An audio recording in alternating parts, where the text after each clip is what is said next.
For we would not, brethren, have you ignorant of our trouble, which came to us in Asia, that we were pressed out of measure, above strength, and so much that we despaired even our life. So Paul, Paul and his boys went through something in Asia. The Bible scriptures don't really denote what it is. Theologians say this, that, and the other. But the point is, they were under attack. Anybody been attacked in here? Yeah. You still fasted, you still prayed, but you were under attack. You come to church, you dance right to that. Somebody gonna dance in here, somebody gonna say I got the victory. You gonna get out that door, and the enemy gonna say no, you don't. You gonna be just like you were, and nothing ain't gonna change. Look at your finances, look at your family, look at people still messing with you. Ain't nothing gonna change, but the devil is a liar. God wants us to go back to this word and remember who God is in our lives. Somebody said, "And with God, I got all power." Yes. Come on, saints, say with God, I got all power. Nobody can stop me with God. And so Paul was telling this, writing in this letter. He said, guess what? I'm an apostle. We one of the highest ranks in the church. But we thought we were going to lose our life. Sometimes we come under attack so much, we don't think we're going to get back up.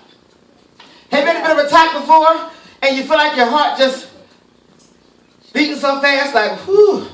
The more you pray, it still happens. The more you dance, it still happens. Yeah. You come to church, come to Bible study, it still happens. Because we're human. But we got to remember that there's a supernatural anointing that God has placed in our lives. And when we go through those crises, we got to go back to this word, y'all. Hallelujah. So Paul said, but we had the sentence of death in ourselves, that we should not trust in ourselves, but in God, which raiseth the dead, who delivered us from so great a death, and doth deliver, in whom we trust, and he will yet deliver us. Somebody say, he will yet deliver me. Yeah. I know we can't tell it all. Yesterday we had a service, and the Lord took us another way. We were talking about interpersonal hurts, and we could not talk about things. And I said, sometimes we think we're over things, but sometimes we got to really get on our face, and we got to really fast. And we got to really ask God for real,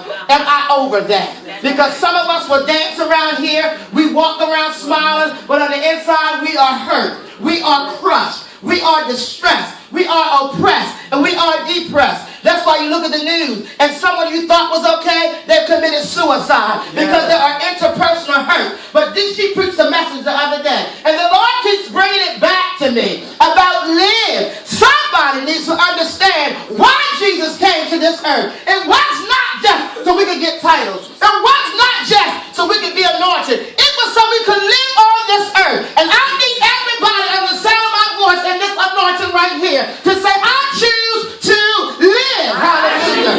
I don't care what you're facing, what you're going through. Open up your mouth, grab your belly, and say, I choose to live. I choose to live. I don't care what people say. I don't care what attack you're under. Open up your mouth and say, I choose to live. I choose to live. Put your hands and give God some praise. Y'all believe the Lord?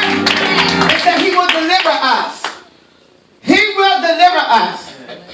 He will deliver us. I'm not going to preach all long. It's the word by itself. But he will deliver us. And I think the people of God need to understand. We need to live. I don't care what we're going through. That's why you got to have people around you. They're not always carnal minded. Amen. She going through. I'm her friend. I'm going to say, yeah, I know. Leave that church. Yeah, it just ain't worth it. Instead of me saying, it's all right. If God planted you there, then you take it and you go. You stay there until God plants you. You stay there and you be strengthened. That's the kind of people we need around us. Oh, I don't know. I'm hurt. Yeah, I am too. We need to just leave everybody alone. You quit your husband. Leave him. You don't need him, but you don't need the people around you like that. That means never say, I got to get some new friends. I got to get some new friends. I got to get some new people around me because I know who I am. Do y'all really know who you are? You are God's chosen people. You are people that can bring something. She said something a while ago. The Lord also had me doing this about releasing kings. And I was getting ready to go into it while I was in office, but now it's about the appropriate time. The Lord began to do something with me about kings. He said there are priests, and there are prophets, and there are kings. I've never seen Samuel. And I've never seen Eli fight any war. Have you? No.